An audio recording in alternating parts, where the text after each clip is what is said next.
So hi there once again. So today is a bonus workshop to go along with the spinal percussion therapy, using the 3D energy gun. It's really just a sharing of wisdom after 30 odd years of practicing as a primary health care practitioner. Obviously you see patterns, you look for patterns, and you try to base your clinical decisions on as much science as is available to you as a clinician. So today we're going to be talking about the connection between a DNL, a dominant neurological layer, and myofascial connections to that area. So what we're going to talk about is using identification of the dominant neurological layer, using our adaptability testing and light skin pressure on different spinal segments to then direct the myofascial tissues that may need percussion therapy as a supplement to the work you do on that actual spinal segment. So in other words, what we have is assuming that in your acumen you have a differential diagnosis to determine exactly which level of the spine that you want to treat or to adjust or to deliver a clinical encounter. And based on that diagnosis, then you can make further decisions as to which are the best muscles to percuss or to stimulate or to work on connected to that specific segment. So, as I said, assuming you have this differential diagnosis skill, if you don't, you can go to the program section of the superhealthy.com.au website.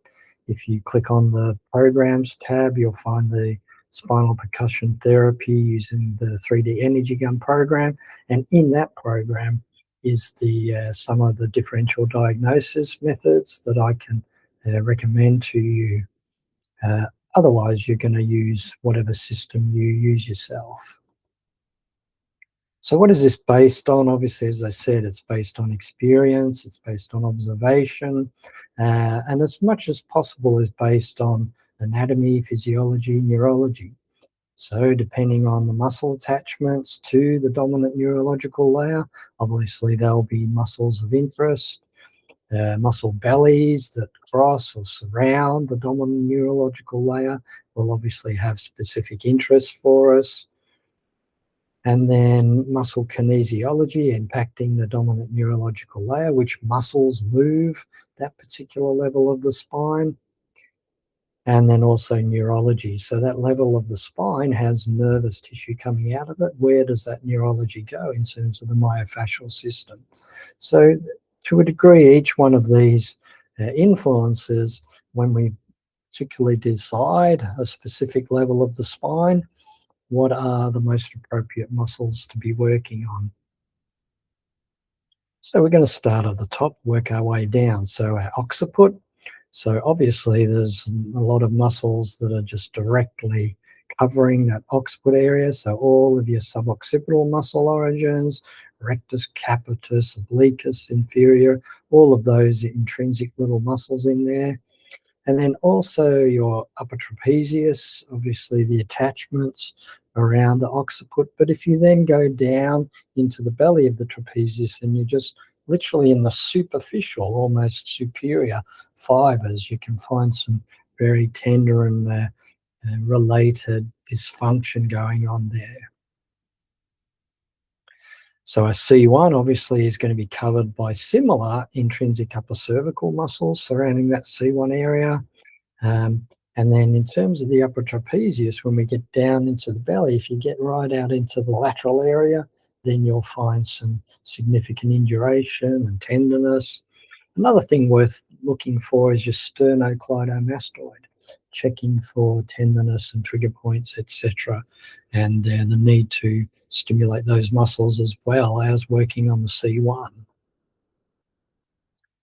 C2, so again, we've got all of those upper cervical muscles, intrinsic and extrinsic, surrounding that level. And then in terms of your upper trapezius, you're probably more likely to find your trigger points and your tenderness and your induration, your hypertonicity, right down deep in the belly of the upper trapezius muscle. Now, C5, again, obviously there are intrinsic, rotatories, multifidi, things like that surrounding that C5. And then also your levator scapula coming down from that mid-cervical area down into the scapular insertions there.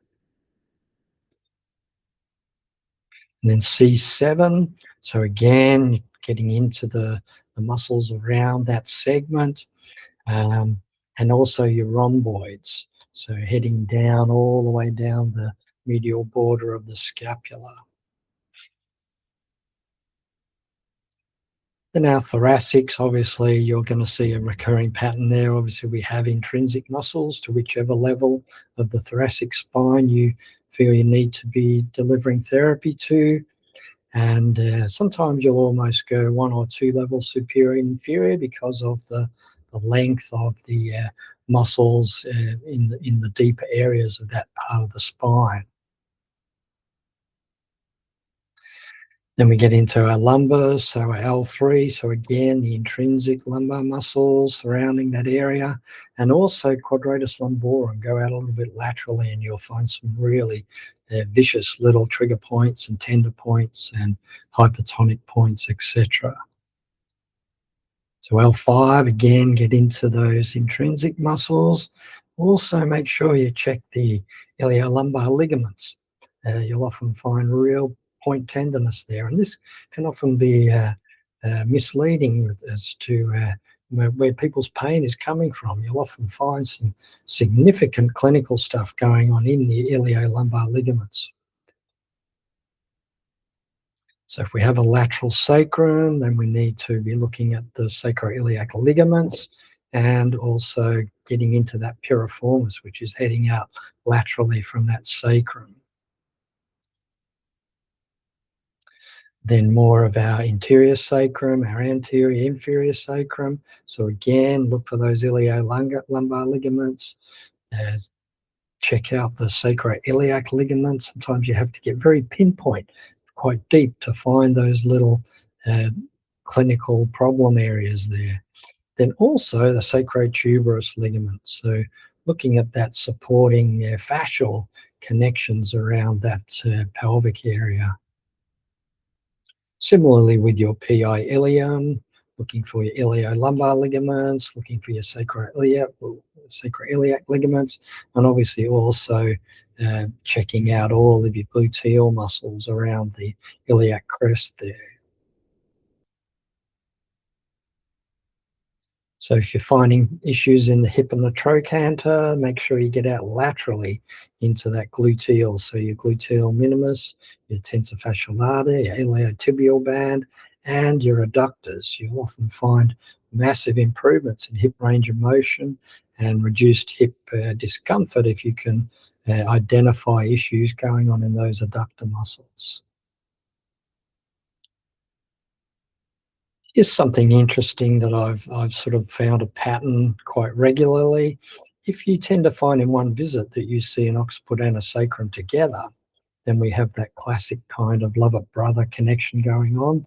So it's worth checking, getting more anteriorly. A lot of the time when we're working on the spine, we're only working on posterior muscles. But check the SCM, check the psoas muscle particularly. It's almost like the spine is being compressed, the head is being approximated to the tail. So just some tips in terms of using the 3D energy gun, particularly. The 3D energy gun allows you to add rotation to your impulses with your percussion gun. So it's not available in any other instrument that you'll find on the market. So looking at the muscle, you need to make a decision as to which you believe is the torque, which will lengthen that particular muscle group. As I've talked about in a previous workshop where we're talking about myofascial work, when you're looking at a microscopic level and you're looking at the myofibril level, it really, regardless of the torque you're using, you're going to be separating those microfibrils. But when you look at a muscle group, if you imagine what the impact is going to be of the clockwise and the anti-clockwise torque, you can select the one you believe is going to give the greatest lengthening effect to the muscle. So explore and percuss. Don't dig and strip. So don't dig for oil is what I'm always talking about. Don't go digging for bones. So examine and explore with light perpendicular skin pressure. So this is critical, particularly for the long life of a 3D energy gun.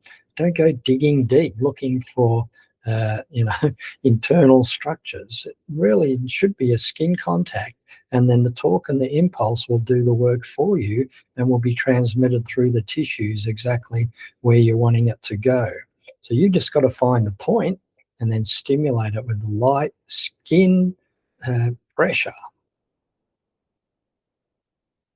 So preferably train your practice members, your patients, your clients to learn how to give you feedback. In another workshop later on, I want to talk about what I call the thumb meter, where you can actually train your practice members to give you a visual signal as to when you're finding the most tender points.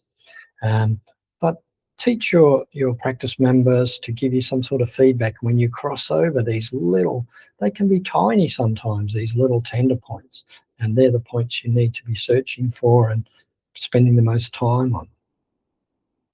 So which side do you do the myofascial work? If you've got a right short leg and you've got a C1 RP, do you only work on the right side?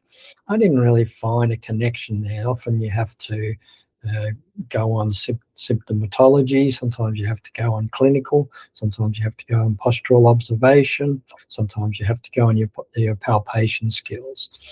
So it may be that you're working on both sides. It may be that you're choosing the contralateral side to the one that you might expect. So always check both sides connected to the dominant neurological layer is the basic take home from that information. So I hope this helps. Hope this gives you something to think about, something to experiment with, something to make your own observations and your own clinical decisions about, and enjoy working on your practice members.